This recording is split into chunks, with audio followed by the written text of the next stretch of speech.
شکریہ محترم.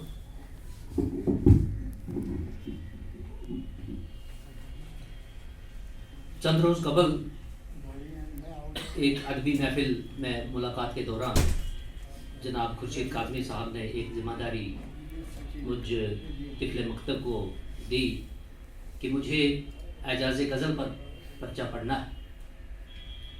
چونکہ مجھے استاد محترم جناب ارشد بھائی صاحب کا شاگرد ہونے کا شرف حاصل ہے، اس لیے میں نے فوراً حامی تو بھر لی، لیکن اتنے بڑے استاد شاعر کے مجموعہ کلام پر پرچہ تحریر کرنا اور اسے پیش کرنا میرے لیے یقیناً ایک چیلنج تھا، لیکن کسی اعزاز سے کم بھی نہیں. بہرحال ان کی محبت اور عقیدت میں کچھ تھوڑا بہت لکھنے کی کوشش کی ہے. صدر محفل کی اجازت سے پیش کرتا ہوں. بچے کا عنوان میں نے رکھا ہے عرش شہبائی اور اعجاز غزل ایک جائزہ. جناب عرش شہبائی اردو ادب کی اس ممتاز اور معتبر شخصیت کا نام ہے جس سے کون متعارف نہیں. ان کا جنم 3 دسمبر سن 1930 کو ہوا تھا. انہوں نے زندگی کا ساتھ ایک عام آدمی کی طرز پر نبھایا اور پوری عمر اردو زبان اور ادب کی خدمت میں سرگرم رہے اور آخرکار 25 دسمبر سن 2020 کو اس دنیا کو خیر بات کہا. ویسے تو جناب عرش شہبائی کے باحیات رہتے ان کی تقریباً 2 درجن سے زائد مجموعے شائع ہو چکے ہیں. خوش قسمتی سے ان کی شعری خدمات اور لکھنے کا سلسلہ ان کے آخری دنوں تک جاری رہا، اس لیے کچھ کلام شائع کرنا درکار رہ گیا تھا اور اس کام کو انجمن فروغ اردو اور خصوصی طور پر جناب خورشید کاظمی صاحب نے مجموعہ اعجاز غزل شائع کروا کر پورا کر دیا ہے، جس کے لیے انجمن فروغ اردو اور جناب خورشید کاظمی صاحب مبارکباد کے مستحق ہیں. مجھے اس مجموعے کا مطالعہ کرنے کا موقع ملا. زیر نظر کتاب کے نام یعنی اعجاز غزل کے معنی ہیں غزل کا معجزہ، یا دوسرے لفظوں میں ہم کہہ سکتے ہیں غزل کا کرشمائی حسن اور معنی آفرینے کی لامحدودیت. اعجاز غزل میں شامل ہر غزل اپنے آپ میں عمدہ کلام کا ایک بہترین نمونہ ہے. یہ مجموعہ کل 3 غزلیات پر مبنی ہے، جن میں 2 طویل غزلیں ہیں، اور اس مجموعے کو ایجوکیشنل پبلیکیشن ہاؤس دہلی نے چھاپا ہے. کتاب کل 106 صفحات پر مشتمل ہے اور اس کی قیمت 150 روپے طے پائی ہے. اس مجموعے کا انتصاب محترمہ فوزیہ مغل ضیاء صاحبہ کے نام ہے، جبکہ پیش لفظ جناب خورشید کاظمی صاحب نے لکھا ہے. پیش لفظ کا اقتباس آپ تک پہنچاتا ہوں. جناب خورشید کاظمی صاحب لکھتے ہیں، چند سطروں میں اتنا کہوں گا کہ 2 طویل غزلوں اور ایک 54 اشعار کی غزل پر مشتمل یہ کتاب اعجاز غزل میرے خیال میں یقیناً اس قابل ہے کہ اسے سراہا جائے اور ہر شعر کو اسی تناظر میں پڑھا جائے جس میں شاعر نے اسے کہا ہے. عرش نے اپنی زندگی میں جو کچھ بھی دیکھا وہ انہوں نے اپنے الفاظ میں ڈھال کر اسے شعر کے روپ میں اتار دیا. اس مجموعے میں بھی انہوں نے معاشرے میں پنپ رہے ہر واقعہ کو شعری لباس عطا کیا ہے. اہل نظر اس کو مطالعہ کے بعد جان جائیں گے. کچھ مضامین کئی بار آئے ہیں، لیکن ہر بار ایک الگ روپ میں، الگ خیال اور الگ الفاظ میں. اقتباس کرتا ہوں. جناب عرش شہبائی اپنے منفرد انداز اور امتیازی اوصاف کے لیے جانے جاتے ہیں. وہ اپنا راستہ خود تلاش کرتے تھے اور زندگی کے ہر پہلو پر اپنی شاعری مرتب کرتے تھے اور اپنے حساب سے اس کو پیش کرتے تھے. ان کے اس کلام میں کچھ ایسے تاثرات کی جھلک ملتی ہے جسے ہم ان کے دل کی بات کہہ سکتے ہیں. ان کا کلام سادگی، سلاست، روانی اور برجستگی کا پیکر ہے. مجموعے میں شامل سبھی غزلیات ہمیشہ کی طرح عرش سیبائی صاحب کے زندگی بھر کے مشاہدات، جذبات اور احساسات کی عکاس ہے. میں ذاتی طور پر ان کی شخصیت سے بہت متاثر ہوں. حالانکہ ان کے ساتھ میری آشنائی ان کی زندگی کے آخری مرحلے میں ہوئی، لیکن جب بھی ان سے میری ملاقات ہوئی یادگار رہی. جناب عرش صاحب کی طبیعت خوش مزاج تھی اور وہ اپنی بات بڑی بے باکی سے دوسروں تک پہنچاتے تھے. ان اشعار کے ذریعے بھی وہ کچھ ایسا ہی کہتے دکھائی پڑتے ہیں. فرماتے ہیں، پھولوں کا ہے مقام اپنی جگہ، پھولوں کا ہے مقام اپنی جگہ، خار کچھ بھی ہو خار ہوتا ہے. جرم اوروں کے جو کرے ظاہر، جرم اوروں کے جو کرے ظاہر، مجرموں میں شمار ہوتا ہے.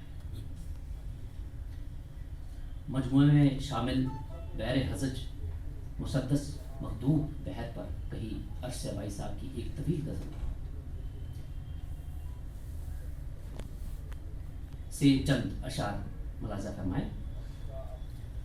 ہے جو بھی راز قدرت کا جہاں میں، ہے جو بھی راز قدرت کا جہاں میں، فقط شاعر کے دل پر وہ آیا ہے. اترتے رہتے ہیں اشعار اکثر، طبیعت میری ہر لمحہ رواں ہے. ان اشعار میں عرش سیبائی آگہی کی بات کرتے ہوئے کہتے ہیں کہ اتنی بڑی کائنات کا وجود میں آنا اور برقرار رہنا اپنے آپ میں کئی راز بیٹھے ہوئے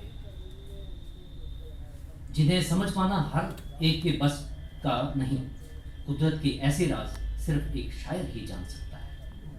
اور قدرت جب کسی حقیقت سے پردہ اٹھانا چاہتی ہے تو اس کی آمد کی دستک شاعر کے ذہن پر ہوتی ہے، جس سے شاعر کے دل میں ایسے جذبات پیدا ہو جاتے ہیں جو اشعار کی شکل اختیار کر کے بیان ہو جاتے ہیں. اور یہی سلسلہ عرش کے ساتھ بھی رواں دواں ہے. عرش سیبائی ساری عمر اردو ادب کی خدمت کرتے رہے. اردو زبان کی تاریخ میں ان کے یہ اشعار جن کی جتنی داد دی جائے جائز ہے. عرض کیا ہے، اثر کرتی ہے جو ہر ایک دل پر، اثر کرتی ہے جو ہر ایک دل پر، میری نظروں میں وہ اردو زبان ہے جسے تہذیب کہیے زندگی کی، حقیقت میں وہ ایک اردو زبان ہے. اب ان اشعار کو دیکھیں، کتنے سادہ لفظوں میں شدت غم اور زندگی کے مسائل کا آپسی ربط کتنی خوبصورتی، بلا کی روانی اور تسلسل کے ساتھ بیان کیا ہے. فرماتے ہیں، مجھے ہر غم سے ہے ایک خاص نسبت، مجھے ہر غم سے ہے ایک خاص نسبت، کوئی بھی غم ہو مجھ پہ مہرباں ہے، مصائب وہ جو وابستہ ہے مجھ سے، ابھی تک سلسلہ ان کا رواں ہے. کوئی بھی پل میرا تنہا کہاں ہے، میرے ہمراہ میرا سایہ رواں ہے. سلگتی رہتی ہیں ماضی کی یادیں، یہ دل ہے یا کوئی آتش فشاں ہے. حق کو حق کہنا عرش صاحب کی فطرت میں شامل تھا. وہ سچ کو سچ کہتے تھے، تبھی تو اس شعر کے ذریعے خوب طنز کسا ہے.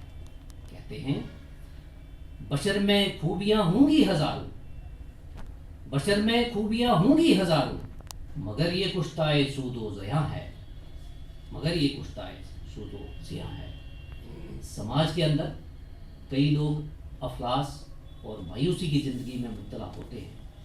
ان کے گلے شکوے بارہا شاعر کی نظر سے گزرے تو اشعار میں ڈھل گئے. غور طلب ہے کہ شکوہ کرنے کا عرش صاحب کا اپنا ہی انداز تھا. ایک جگہ کہتے ہیں حرم بھی دھیر بھی ہیں چھان مارے، حرم بھی دھیر بھی ہیں چھان مارے، کہیں پر بھی نہیں اس کا نشان ہے. اس شعر میں بھی کچھ ایسا ہی درد بیان کر رہے ہیں جو وقت کے ہاتھوں امتیاز کا شکار ہوئے کسی شخص کے دل کی آواز لگتا ہے. فضا کیا راس آئے مجھ کو ایسی، فضا کیا راس آئے مجھ کو ایسی، تعصب کا جہاں چشمہ روا ہے. جناب عرش صاحبائی حب الوطنی کے جذبے سے سرشار تھے اور اپنی گفتگو میں حالات حاضرہ کو زیر بحث لاتے اور اکثر اپنی رائے اپنے ساتھیوں کے ساتھ بڑھتے. قابل توجہ ہے کہ جہاں وہ ایک طرف قومی یکجہتی کا پیغام دے رہے ہیں، ساتھ ہی ساتھ وہ ہم وطنوں کو بیدار بھی کر رہے ہیں کہ پوری دنیا میں ہمارا ملک ہندوستان ہی واحد گلدستہ ہے جس میں ہر طرح کے پھول ہیں اور جہاں آدمی کو برابری کا حق حاصل ہے. فرماتے ہیں وطن کے نام پر ہم ہیں نچھاور، وطن کے نام پر ہم ہیں نچھاور، حقیقت ہے یہ افسانہ کہاں ہے، جہاں ہے ایک سے انسان سارے، جہاں ہے ایک سے انسان سارے، وہ دنیا میں فقط ہندوستان ہے. لیکن ان کی دور اندیشی دیکھیے کہ اس ملک کی سالمیت کو، درپیش خطروں کو انہوں نے بھانپ لیا ہے، جس کا ذکر ان اشعار میں کچھ اس طرح کر رہے ہیں. اشعار ملاحظہ فرمائیں. نہیں ملتے خیال ایک دوسرے سے، نہیں ملتے خیال ایک دوسرے سے، یہی دوری ہمارے درمیان ہے. نہیں ملتے خیال ایک دوسرے سے، یہی دوری ہمارے درمیان ہے. لیکن ساتھ ہی آگاہ بھی کر رہے ہیں کہ خدا جانے، خدا حافظ ہے ایسے آشیا کا، خدا حافظ ہے ایسے آشیا کا جسے گھیرے ہوئے برقے تباہ ہے. انسان کی فطرت کو ان اشعار میں دیکھیں کس طرح آڑے ہاتھوں لیا ہے. کہتے ہیں کشادہ ہے بہت انسان کا دل، کشادہ ہے بہت انسان کا دل، مگر یہ کشتائے وہم و گما ہے. مجھے ہے جستجو مہر و وفا کی، یہ دنیا اور ہی جانب روا ہے، یہ دنیا اور ہی جانب روا ہے. اب یہ اشعار سماعت کریں جن میں وہ اپنے محبوب کا ذکر کس خوبصورت انداز میں کر رہے ہیں. فرماتے ہیں اس میں کتنا خلوص شامل ہے، اس میں کتنا خلوص شامل ہے، ہر ستم ٹھہرا دیر پا اس کا، بات جب بھی چلے ہے محفل میں، ذکر پھر دیر تک رہا اس کا. اس میں کوئی دو رائے نہیں کہ عرش صاحبائی کا اپنا منفرد مقام ہے. ان کا کلام ہر طرح کی خوبیوں سے مالا مال ہے. وہ اپنی بات کو دوسروں تک پہنچانے میں کمال کا فن رکھتے ہیں. جناب عرش کے شعروں میں ہے جو الگ سب سے وہ انداز بیان ہے. جناب عرش صاحبائی نے اپنی زندگی میں سادگی اور امید کو اپنا اوڑھنا بچھونا بنائے رکھا. اس کا احساس ان کے کلام سے بخوبی ہو جاتا ہے. وہ ادبی فن اور زبان سے کسی طور سمجھوتا نہیں کرتے تھے، اس لیے اپنے شاگردوں کو بھی ہمیشہ اس امر پر قائم رہنے کی تلقین کرتے تھے. شعری مجموعہ اعجاز غزل قارئین کے لیے بطور خاص نئے شعراء کے لیے یقیناً مشعل راہ ہے. استاد محترم جناب عرش صاحبائی اپنی گفتگو میں اکثر کہتے تھے کہ کسی بھی کتاب کا مستحق ہاتھوں تک یعنی ادب کے قدردان قارئین تک پہنچنا ضروری ہوتا ہے. اس لیے امید کی جاتی ہے کہ ان کا یہ مجموعہ کلام اعجاز غزل بھی ادب کے چاہنے والوں اور اردو زبان سے محبت رکھنے والوں تک ضرور پہنچے گا. یہ ایک تلخ حقیقت ہے کہ جو اس دنیا میں آیا اسے ایک دن جانا ہے. بس یہی رسم نبھاتے ہوئے اردو ادب کے افق کا وہ چمکتا ستارہ عرش صاحبائی اب ہمارے بیچ موجود تو نہیں، لیکن اپنے کلام اور اردو ادب کے تئیں اپنی امتیازی خدمات کے دم پر ہمیشہ اپنے ہونے کا احساس کراتا رہے گا. بہت بہت شکریہ.